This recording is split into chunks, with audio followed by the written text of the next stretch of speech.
Welcome to Families in Action on your hometown station, AM 1220 KHTS. I'm Cary Quashen, along with my co-host, the Silver Fox, Michael Dougherty. Hey, how you doing, Cary? Happy Monday, Mike. Happy Monday, Cary, and I should say happy Monday to the television star. You're doing TV all over the place, aren't you? Yeah, I'm doing quite a bit lately. Now, yes. you were doing a show on Friday, is that right? I did. It was the Robert Irving show. He was that celebrity chef that cooked at Buckingham Palace, and he had TV shows about he cooked for cooking. the Queen. He did, and then he had a TV show, I think it was on Lifetime, about restaurant restoration. Okay. and cooking and all. He's a very famous cook. Now he's got a talk show, and I'm his interventionist. So And you were telling me a little bit about the taping, and it sounded like they needed intervention. Let me just put it to you this way. Jerry Springer on steroids. How's that? Whoa. So I was sitting in the audience going, really? And then they were going to pull me up. I go, really? So it's the Robert Irving show. It's on Channel 5, so keep your eyes open. It's something you don't want to miss, this one. And then I'm going to film another one in a week on opiates, and then we're talking about other shows. I know the producers real well, so it's pretty exciting. I'm going to be doing something on Channel 7 News this week on fentanyl, and then probably something next week on opiates. So a lot of stuff coming up, which is good because this is information that we need to get out there. Very, very cool. Oh, so, you sure do. Yeah, so we really do. I mean, fentanyl and opiates, I mean, we know right now every 19 minutes somebody dies in this country. They sure do. So that means we lose 3 of them during our show. So I was talking to the show that I was doing on Friday, the Robert Irving show, and that's why we're going to do a lot of different shows when it comes to pills and opiates in the future. And the Channel 7 News actually called me about the fentanyl, that they're very concerned, and then we're also going to probably do an intervention on Channel 7 with somebody using either prescription drugs or heroin. We haven't figured that quite out yet. And we have 2 action items today when we get to that have to do with drugs again, Cary. Yeah, well, you know what? Unfortunately, it always has to do with drugs because that's what we deal with. We're right in the middle of it. But before you go there, Families in Action is brought to you by your local hometown station, AM 1220 KHTS. We so much appreciate that. And Action Family Counseling, which is alcohol and drug rehabilitation centers. We have everything from outpatient to inpatient and everything in between for adolescents and adults in separate places, of course. And the Action Family Foundation, I'll let you talk a little bit about that. Well, Cary, just before I do, this is perfect because we're going to be talking today about 13 tips for keeping your teenager out of trouble. This is going to be great for parents listening out there. 13 tips for keeping your teenager out of trouble. And listen to this. This is perfect. Free parent support group. Every Tuesday evening, 7 p.m. at Kenyon High School in the AA building. I'm there every Tuesday. Do you think they might learn some tips about keeping their teenagers out of trouble and what they can do? How can you not? You got counselors there, and you got parents that have been through whatever it is that you're going through. So how could you not? It's great support, and I'll tell you what, when you got an adolescent and you're struggling, this is the place to be. Oh yeah, that's perfect. That's perfect. Cary, 2 action items. These are very interesting. 1, a U.S. senator proposes banning 22 synthetic drugs after a rash of overdoses in New York. I saw that on the news the other day. Yeah. Following reports of 130 suspected overdoses linked to synthetic drugs in New York last week, U.S. Senator Chuck Schumer introduced a bill that would ban 22 synthetic drugs. Go, Chuck. While some synthetic cannabinoids are banned under federal law, people who make the drugs continually change the chemical compound to stay one step ahead of authorities. And by the way, on all that stuff, it says not for human consumption, but it's still marketed for you to get high. But I mean, if you're watching the news, I mean, there's people overdosing on this stuff every month. Something different is happening. They change the chemical. Somebody has a crisis.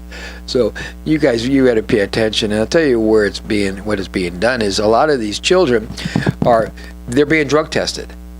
So they're saying, okay, I'll just go out and use synthetic drugs that isn't going to show up on my drug test. So if you're drug testing your kid, if your kid has a drug problem, if he's got or she's got issues with drugs, drug testing alone doesn't work. because there's all kinds of ways they can get around that. Drug testing with coupling with counseling by somebody that knows how to deal with drug abuse, especially drug abuse with kids. That's what works. Well, this goes on to say Schumer's bill would outlaw variants of K2 and spice, as well as variants of the opioid fentanyl. So they're trying to drill down a little bit. That would be really good. New York's most recent K2 binge that left our ERs bulging and streets strewn with stupefied users with zombie-like symptoms are a sign of what's to come if Congress doesn't act quickly. That's what Schumer said. Agreed. Isn't that fantastic? No, that's really good. I mean, somebody's got to do something. I mean, they're selling these drugs. You go down to Venice or down to Hollywood. They're in the shops. They're on the internet. We had them here in the gas stations until our local sheriff's department decided enough, along with KHTS, and they went out and got a sting and told all our gas stations and whatever that was selling it out here that if they sold it, they would get a ticket, which is a misdemeanor. And they decided not to sell it. A big thanks to them. Yeah, big props to the sheriff's station here in Santa Clarita. But it's easy to get, Mike. I mean, it's easy. All you got to do is hit the internet, and these kids are ordering it, and it's killing our kids. Mm-hmm. So it's just one of those kind of things. Parents, educate yourself, know what's going on.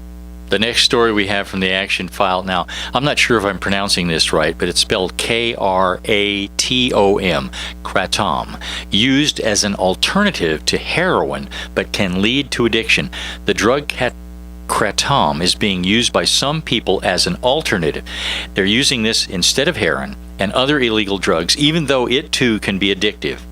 Now, kratom is increasingly popular and easily available. Some people using it go back to using heroin, which is stronger and less expensive. Anytime you're going to use drugs and you decide that, okay, I'm addicted to heroin, so I'm going to use cocaine. I mean, whatever that kind of deal is, people substitute drugs looking for whatever, and one of two things happen. You get strung out on the other drug, or you always go back to your first love. So that's the kind of deal. It does not work. Interesting.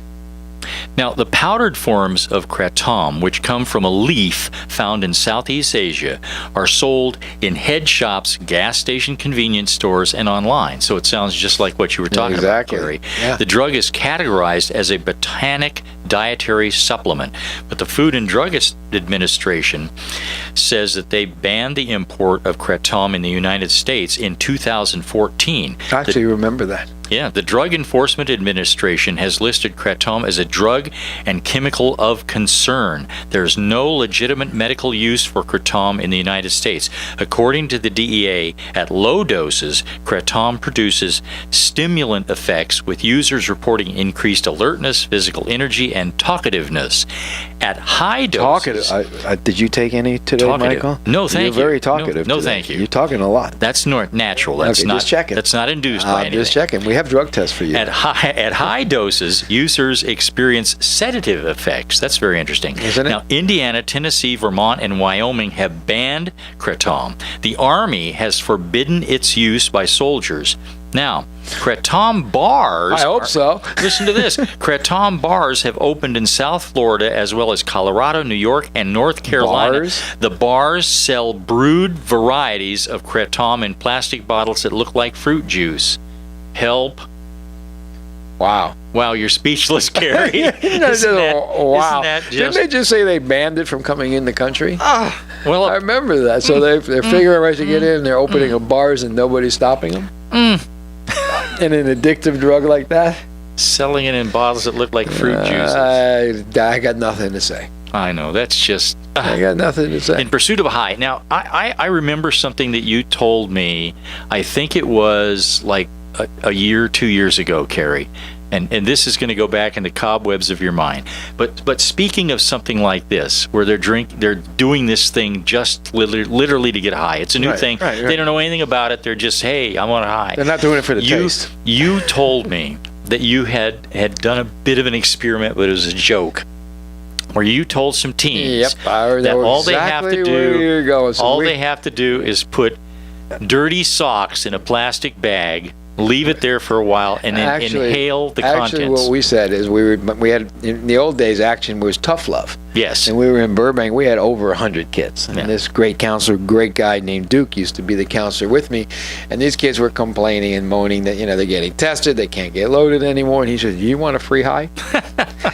And the kids got quiet.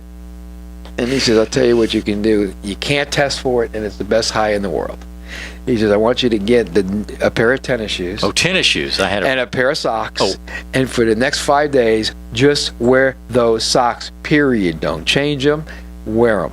And at the end of the 5 days, put them in a plastic bag and huff them, and you'll get the best high of your life. And nobody, you can't get no trouble. And we walked away. We were teasing. The next week we came back, and there was a couple of kids in the front row, and they looked a little bit upset. And Duke said, "Hey, what's wrong?" He said, "It didn't work." And he said, "What didn't work?" He said, "The socks thing." They really tried it. They really tried it. They went. I mean, it just shows you how people will go to any lengths to get some kind of a buzz. Dirty socks, but they actually there was, I think, 3 or 4 kids that actually did that experiment. Wore the same exact socks for the few days and put it in a bag and huffed it, and guess what? Nothing happened. Cary, you could get rich. You could open up a franchise. So people could open up these great stinky idea, socks bars. Why don't we? That's exactly what I was going to say. Even the same words. We're going to open up a stinky sock bar. It's not illegal. It's just not illegal. Weird. If they, emotionally, they might think they're getting high. Just weird. Hey, our teens are getting ready to go back to school, Cary. I'm telling you, if they're it's right listening, now. It's coming. I hate to bring it up, but that's what's getting ready to happen. Yeah, and here's what happens every year. Same thing. Rehabs the census gets low, especially in adolescents. The outpatients, the census gets low, especially in adolescents. The support groups, the census gets low because nobody's seeing the crises because the kids don't have to go to school. So what are they doing? They're out there with their friends doing whatever it is they're doing. School starts and oh boy, everything explodes because whatever it is that they have been doing during the summer is now not going to allow them to do what they need to do when summer's over. If they were using drugs, it's going to get in there, whatever it is. And we were just talking last week with Larry Shallard and all the folks from College of the Canyons about how new students are starting their first year of college and all the things that brings with it, which includes an awful lot of people that go to college for the first year. Oh, yeah. A lot of them start drinking for the first time and get involved in that kind of thing. A lot of adolescents, when they're at home, parents are keeping them in a bubble, kind of. They're structured, they're on top of them. Now they're going to go to college where they're a lot more free. In some colleges, they live in dorms. So all of a sudden, these kids are like, whoa, it's a whole new world for them, and they're starting to smoke weed, drink alcohol, and all that other stuff. And it can become out of control very easily. In fact, if you notice, we know that there is crises right now in a lot of colleges for binge drinking. Yeah. Oh, terrible. Extremely dangerous. And extremely, well, you can die from that. Oh, yeah. Alcohol-related deaths, you can overdose on alcohol as easy as any other drug. Yeah. But now, when we're thinking about parents that are getting ready to send their kids back to junior high school and high school, that's a transition, isn't it? Going from summertime, as you were just saying, summertime to school. And some kids, that's not an easy transition for them. Oh, no. Even if they've been in high school last year and they're going back, it's still hard. Yeah. Because they've been on the streets doing whatever it is, hanging out with their friends in the fast lane. Now they got to stop and go into the slower lane and start paying attention and studying and watching their time and all that kind of priority stuff. So it's way different and harder. Now take a kid going from elementary school into junior high, different world. Junior high into high school, completely different world. Not only are they faced with other challenges that can be very difficult, they're going into a new environment, period. Yeah. They got to figure out where the classes are, it can be very overwhelming for adolescents. So my suggestion, parents, if your kid's going to a different school, get there a day early. Find out where the class is. Walk them to the class so that he or she doesn't get nervous when the bell rings. There's just little things that you can do to make it softer and easier for them. And another thing that is a problem is if your teen has been been engaging in at-risk activities during the summer months, they're going to carry that into the school year. Yeah, and that happens every year. It's crazy. 30 years I've been doing this, right? Longer. And we have, let's take Tuesday night action, right? Before summer, we had 40 to 60 parents, right? And more kids. Last week, 7 parents. In 3 weeks from now, when school starts, 40 or 50 again. So it's like crises don't stop in summertime. We just don't see them. Now school starts and it all starts again, and all that little stuff that's been going on in the summer explodes. So what I'm saying to parents is, don't be ashamed of what's going on. Don't be embarrassed. Just do what you need to do now. I mean, that's why there's a Tuesday night action group every Tuesday at 7 o'clock. Come to group. Yeah, which is why I said that was a good transition into what we're going to be talking about today. They've really got to show up. Right. Hey, our first of the 13 tips for keeping your teenager out of trouble. Number 1, the basics really count. Let your teen know that he or she is loved unconditionally. Not wanting to disappoint parents is a big deterrent for teens. You know, and kids are not mind readers. They just don't know that we love them. Especially when there's crises and issues and little power struggles going on. Times we forget to let our children know, hey, you know what? I know we got problems. I know there's things going on that we're all not happy with, but bottom line is we love you. Well, and it's always disappointing for me when I hear a parent say, I don't tell my kids I love them. They know I love them. Yeah, no, they do not. If I go into a group and I ask these kids, when was the last time you told your parents that you loved them? Most of the kids will remember. If I say, when was the last time your mom said she loved you? All the kids will remember. If I say to them, what about your father? There'll be tears. In every group I've ever ran in 30-something years. So for some reason, dads feel it's not that important to tell their kids that they love them or show affection. It's just as important for you dads to show affection and say you love you to your kid as it is for the mom, maybe sometimes more. You know, that's interesting. My dad had a tough time with that, with saying I love you. Right. But you know what finally brought him around? And this was very interesting. When he had grandchildren. All of a sudden, he could say it to his children and to his grandchildren. That's something. He was a great guy, but he just had, the way he was brought up, but he had trouble saying that to me and my brother and my sister. But boy, as soon as we had children, Dad was just right there. A lot of men are like that, Michael. It's interesting. They don't know how to show that sensitive part of them. And they know how to be macho and bad and hard, but when it comes to that sensitivity, they struggle. So and I don't know why. No. Do you know why? What is it? What do you think? It's the way we raise men in our society. Right. Yeah, that's the way my dad was raised. Hyper masculinity. Yep. The tough guys, that whole thing. Yeah, but I came from a place just like that. My father was a drunk and an addict and mean, and I can go on for days. Get through it. Yeah, and there was no love, but I refused for that to happen with my kids. So whenever I speak to my kids by telephone, where if I'm with them, I'll hug them and say I love them. At the end of a conversation on the phone, it's I love you. And by the way, we should tell them that voice was Justin, our board operator. Oh yeah, our board operator. Who doesn't say a whole lot. We'd be lost without him, wouldn't we? We wouldn't be on the air without him. That's how lost we'd be. We'd be talking to ourselves. We'd be having a private conversation. Hey, Justin, we love you, buddy. Thank you much. Cary, so the basics are, you need to let your teen know that they are loved unconditionally. No matter what. That's right. And so, again, they're not going to want to disappoint you. You can love somebody and not like their behaviors. Exactly. But I don't think we ever stop loving our children, do we? So why would we not want them to know that we love them? I'll tell you one thing. It's a lot harder to fight, argue, disagree, and be whatever at war when we're letting people know we care about them.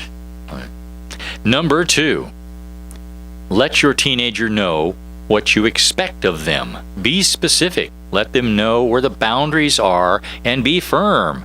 And let them know, by the way, where there is room for negotiation. And where there is not. Yes. And I was talking when kids come into my drug rehabs, right? When we ask them what they're going to miss when they leave, almost always it's the structure.